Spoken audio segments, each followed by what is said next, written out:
Sihanadha Sutta. Thus have I heard. The Blessed One was once dwelling at Urunium, in the Kanakathale deer park. Now Kassapa, a naked ascetic, came to where the Exalted One was, and exchanged with him the greetings and compliments of civility and courtesy, and stood respectfully aside. And, so standing, he said to the Exalted One, I have heard it said, O Gautama, thus, the Samana Gautama disparages all penance. Verily he reviles and finds fault with every ascetic, with every one who lives a hard life. Now those, O Gautama, who said this, were they therein repeating Gautama's words, and not reporting him falsely? Are they announcing, as a minor tenet of his, a matter really following from his Dhamma, his system? Is there nothing in this opinion of his, so put forward as wrapped up with his system, or as a corollary from it, that could meet with objection? For we would fain bring no false accusation against the Venerable Gautama. No, Kassapa. Those who said so were not following my words. On the contrary, they were reporting me falsely, and at variance with the fact. Herein, O Kassapa, I am wont to be aware, with vision bright and purified, seeing beyond what men can see, how some men given to asceticism, living a hard life, are reborn, on the dissolution of the body, after death, into some unhappy, fallen state of misery and woe. While others, living just so, are reborn into some happy state, or into a heavenly world. How some men given to asceticism, but living a life less hard, are equally reborn, on the dissolution of the body, after death into some unhappy, fallen state of misery and woe. While others, living just so, are reborn in some happy state, or into a heavenly world. How then could I, O Kassapa, who am thus aware, as they really are, of the states whence men have come, and whither they will go, as they pass away from one form of existence, and take shape in another, how could I disparage all penance, or bluntly revile and find fault with every ascetic, with every one who lives a life that is hard? Now there are, O Kassapa, certain recluses and Brahmins who are clever, subtle, experienced in controversy, hair-splitters, who go about, one would think, breaking into pieces by their wisdom the speculations of their adversaries. And as between them and me there is, as to some points, agreement, and as to some points, not. As to some of those things they approve, we also approve thereof. As to some of those things they disapprove, we also disapprove thereof. As to some of the things they approve, we disapprove thereof. As to some of the things they disapprove, we approve thereof. And some things we approve of, so do they. And some things we disapprove of, so do they. And some things we approve, they do not. And some things we disapprove of, they approve thereof. And I went to them, and said, As for those things, my friends, on which we do not agree, let us leave them alone. As to those things on which we agree, let the wise put questions about them, ask for reasons as to them, talk them over, with or to their teacher, with or to their fellow disciples, saying, Those conditions of heart, sirs, which are evil or accounted as evil among you, which are blameworthy or accounted as such among you, which are insufficient for the attainment of arahatship, or accounted as such among you, depraved or accounted as such among you, who is it who conducts himself as one who has more absolutely put them away from him? The Samana Gautama, or, the other venerable ones, the teachers of schools. Then it may well be, O Kassapa, that the wise, so putting questions one to the other, asking for reasons, talking the matter over, should say, the Samana Gautama conducts himself as one who has absolutely put those conditions away from him, whereas the venerable ones, the other teachers of schools, have done so only partially. Thus is it, O Kassapa, that the wise, so putting questions one to the other, asking for reasons, talking the matter over, would, for the most part, speak in praise of us therein. And again, O Kassapa, let the wise put questions one to another, ask for reasons, talk the matter over, with or to their teacher, with or to their fellow disciples, saying, Those conditions of heart, sirs, which are good or accounted as such among you, which are blameless or accounted as such among you, which suffice to lead a man to arahatship or are accounted as sufficient among you, which are pure or accounted as such among you, who is it who conducts himself as one who has more completely taken them upon him? The Samana Gautama, or the other venerable ones, the teachers of schools. Then it may well be, O Kassapa, that the wise, so putting questions one to the other, asking for reasons, talking the matter over, should say, the Samana Gautama conducts himself as one who has completely taken these conditions upon him, whereas the venerable ones, the other teachers of schools, have done so only partially. Thus it is, O Kassapa, that the wise, so putting questions one to the other, asking for reasons, talking the matter over, would, for the most part, speak in praise of us therein. And further, also, O Kassapa, the wise would, for the most part, acknowledge that the body of my disciples were more addicted to that which is generally acknowledged to be good, refrain themselves more completely from that which is generally acknowledged to be evil, than the venerable ones, the disciples of other teachers. Now there is, O Kassapa, a way, there is a method which if a man follow he will of himself, both see and know that the Samana Gautama is one who speaks in due season, speaks that which is, that which redounds to advantage, that which is the norm, the Dhamma, that which is the law of self-restraint, the Vinaya. And what, Kassapa, is that way, what that method, which if a man follow, he will, of himself, know that, and see that. Verily it is this noble eightfold path, that is to say, right views, right aspirations, right speech, right action, right mode of livelihood, right effort, right mindfulness, and right rapture. This, Kassapa, is that way, this that method, which if a man follow, he will of himself, both know and see that the Samana Gautama is one who speaks in due season, speaks that which is, that which redounds to profit, that which is the norm, that which is the law of self-restraint. And when he had spoken thus, Kassapa, the naked ascetic, said to the Exalted One, and so also, Gautama, are the following ascetic practices accounted, in the opinion of some Samanas and Brahmoas, as Samanaship and Brahmoaship. He goes naked. He is of loose habits, performing his bodily functions, and eating food, in a standing posture, not crouching down or sitting down, as well-bred people do. He licks his hands clean, after eating, instead of washing them, as others do. When on his rounds for alms, if politely requested to step nearer, or to wait a moment, in order that food may be put into his bowl, he passes stolidly on lest he should incur the guilt of following another person's word. He refuses to accept food brought to him, before he has started on his daily round for alms. He refuses to accept food, if told that it has been prepared especially for him. He refuses to accept any invitation to call on his rounds at any particular house, or to pass along any particular street, or to go to any particular place. He will not accept food taken direct from the mouth of the pot or pans in which it is cooked, lest those vessels should be struck or scraped, on his account, with the spoon. He will not accept food placed within the threshold lest it should have been placed there specially for him.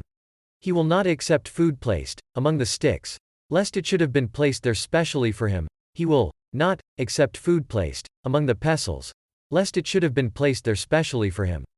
When two persons are eating together, he will not accept food taken from what they are eating, if offered to him by only one of the two. He will not accept food from a woman with child, lest the child should suffer want. He will not accept food from a woman giving suck, lest the milk should grow less. He will not accept food from a woman in intercourse with a man, lest their intercourse be hindered. He will not accept food collected by the faithful in time of drought. He will not accept food where a dog is standing by, lest the dog should lose a meal. He will not accept food where flies are swarming round, lest the flies should suffer. He will not accept fish, nor meat, nor strong drink, nor intoxicants, nor gruel. He is a one-houser, turning back from his round as soon as he has received an alms at any one house, a one-mouthful man. Or he is a two-houser, a two-mouthful man. Or he is a seven-houser, a seven-mouthful man. He keeps himself going on only one alms, or only two, or so on up to only seven. He takes food only once a day, or once every 2 days, or so on up to once every 7 days. Thus does he dwell addicted to the practice of taking food according to rule, at regular intervals, up to even half a month. And so also, Gautama, are the following ascetic practices accounted, in the opinion of some Samanas and Brahmoas, as Samanaship and Brahmoaship. He feeds on potherbs, on wild rice, on navara seeds, on leather parings, on the water plant called hanya, on the fine powder which adheres to the grains of rice beneath the husk, on the discarded scum of boiling rice, on the flour of oilseeds, on grasses, on cow dung, on fruits and roots from the woods, on fruits that have fallen of themselves. And so also, Gautama, are the following ascetic practices accounted, in the opinion of some Samanas and Brahmoas, as Samanaship and Brahmoaship. He wears coarse hempen cloth. He wears coarse cloth of interwoven hemp and other materials. He wears cloths taken from corpses and thrown away. He wears clothing made of rags picked up from a dust heap. He wears clothing made of the bark of the Tripitaka tree. He wears the natural hide of a black antelope. He wears a dress made of a network of strips of a black antelope's hide. He wears a dress made of kusa grass fiber. He wears a garment of bark. He wears a garment made of small slips or slabs of wood, shingle, pieced together. He wears, as a garment, a blanket of human hair. He wears, as a garment, a blanket made of horses' tails. He wears, as a garment, a blanket made of the feathers of owls. He is a plucker out of hair and beard, addicted to the practice of plucking out both hair and beard. He is a stander up, rejecting the use of a seat. He is a croucher down on the heels, addicted to exerting himself when crouching down on his heels. He is a bed of thorns man, putting iron spikes or natural thorns under the skin on which he sleeps. He uses a plank bed. He sleeps on the bare ground. He sleeps always on one side. He is a dust and dirt wearer, smearing his body with oil. He stands where dust clouds blow, and lets the dust adhere to his body. He lives and sleeps in the open air. Whatsoever seed is offered to him, that he accepts, without being offended at its being not dignified enough. He is a filth eater, addicted to the practice of feeding on the 4 kinds of filth: cow dung, cow's urine, ashes, and clay. He is a non-drinker, addicted to the practice of never drinking cold water, lest he should injure the souls in it. He is an evening third man, addicted to the practice of going down into water thrice a day, to wash away his sins. If a man, O Kassapa, should go naked, and be of loose habits, and lick his hands clean with his tongue, and do and be all those other things you gave in detail, down to his being addicted to the practice of taking food, according to rule, at regular intervals up to even half a month, if he does all this, and the state of blissful attainment in conduct, in heart, in intellect, have not been practiced by him, realized by him, then is he far from samanaship, far from brahmoaship.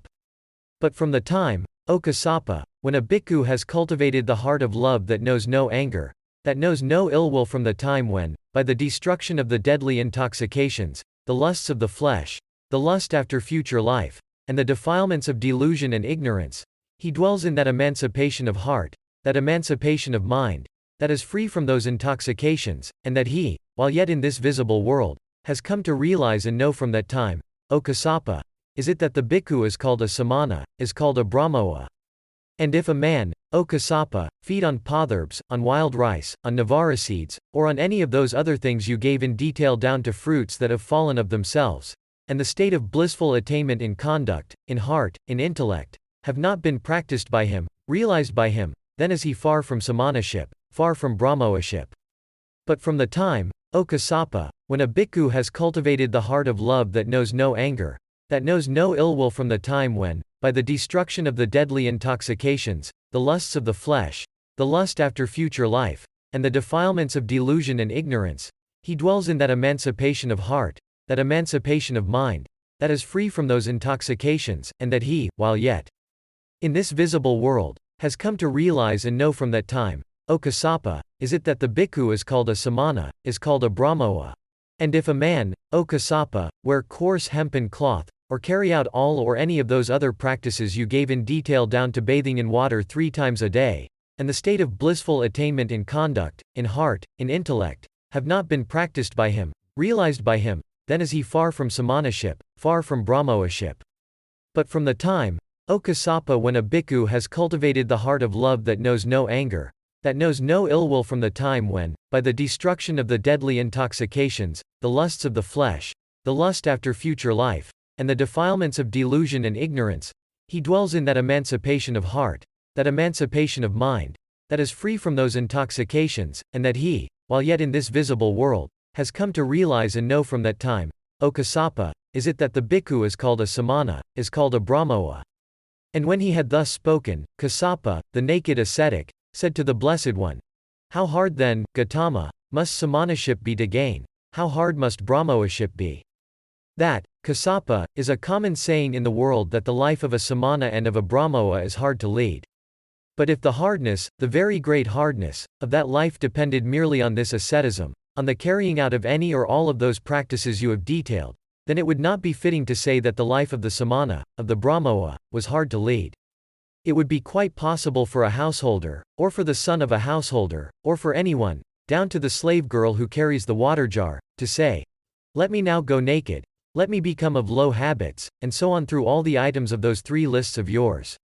But since, Kassapa, quite apart from these matters, quite apart from all kinds of penance, the life is hard, very hard to lead, therefore is it that it is fitting to say, how hard must samanaship be to gain, how hard must brahmoaship be. For from the time, O Kassapa, when a bhikkhu has cultivated the heart of love that knows no anger, that knows no ill will from the time when, by the destruction of the deadly intoxications, the lusts of the flesh, the lust after future life, and the defilements of delusion and ignorance, he dwells in that emancipation of heart, in that emancipation of mind, that is free from those intoxications, and that he, while yet in this visible world, has come to realize and know from that time. O Kassapa, is it that the bhikkhu is called a samana, is called a brahmoa? And when he had thus spoken, Kassapa, the naked ascetic, said to the Blessed One, hard is it, Gautama, to know when a man is a samana, hard to know when a man is a brahmoa. That, Kassapa, is a common saying in the world that it is hard to know a samana, hard to know a brahmoa. But if being a samana, if being a brahmoa, depended merely on this asceticism, on the carrying out of any or each of those practices you have detailed, then it would not be fitting to say that a samana is hard to recognize, a brahmoa is hard to recognize. It would be quite possible for a householder, or for the son of a householder, or for anyone down to the slave girl who carries the water jar, to know, this man goes naked, or is of loose habits, or licks his fingers with his tongue, and so on through all the items of those three lists of yours. But since, Kassapa, quite apart from these matters, quite apart from all kinds of penance, it is hard to recognize a samana, hard to recognize a brahmoa, therefore is it fitting to say, hard is it to know when a man is a samana, to know when a man is a brahmoa. For from the time, O Kassapa, when a bhikkhu has cultivated the heart of love that knows no anger, that knows no ill will from the time when, by the destruction of the deadly intoxications, the lusts of the flesh, the lust after future life, and the defilements of delusion and ignorance, he dwells in that emancipation of heart, in that emancipation of mind, that is free from those intoxications, and that he, while yet in this visible world, has come to realize and know from that time. O Kassapa, is it that the bhikkhu is called a samana, is called a brahmoa? And when he had thus spoken, Kassapa, the naked ascetic, said to the Blessed One, what then, Gautama, is that blissful attainment in conduct, in heart, and in mind? Now there are some recluses and Brahmins, Kassapa, who lay emphasis on conduct. They speak, in various ways, in praise of morality. But so far as regards the really noble, the highest conduct, I am aware of no one who is equal to myself, much less superior.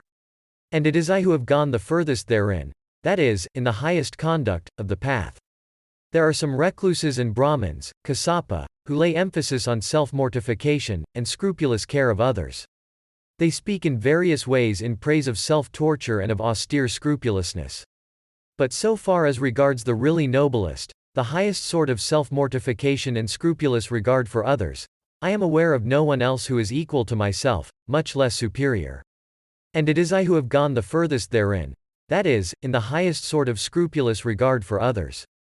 There are some recluses and Brahmins, Kassapa, who lay emphasis on intelligence. They speak, in various ways, in praise of intelligence. But so far as regards the really noblest, the highest intelligence, I am aware of no one else who is equal to myself, much less superior. And it is I who have gone the furthest therein, that is, in the highest wisdom, of the path. There are some recluses and Brahmins, Kassapa, who lay emphasis on emancipation. They speak, in various ways, in praise of emancipation. But so far as regards the really noblest, the highest emancipation, I am aware of no one else who is equal to myself, much less superior. And it is I who have gone the furthest therein, that is, in the most complete emancipation, of the path. Now it may well be, Kassapa, that the recluses of adverse schools may say, the samana Gautama utters forth a lion's roar, but it is in solitude that he roars, not where men are assembled. Then should they be answered, say not so. The samana Gautama utters his lion's roar, and that too in the assemblies where men congregate. And it may well be, Kassapa, that the recluses of adverse schools should thus, in succession, raise each of the following objections. But it is not in full confidence that he roars. But men put no questions to him. But even when questioned, he cannot answer. But even when he answers, he gives no satisfaction by his exposition of the problem put. But men do not hold his opinion worthy to be listened to. But even when men listen to his word, they experience no conviction therefrom. But even when convinced, men give no outward sign of their faith. But even when they give such outward sign, they arrive not at the truth. But even when they arrive at the truth they cannot carry it out.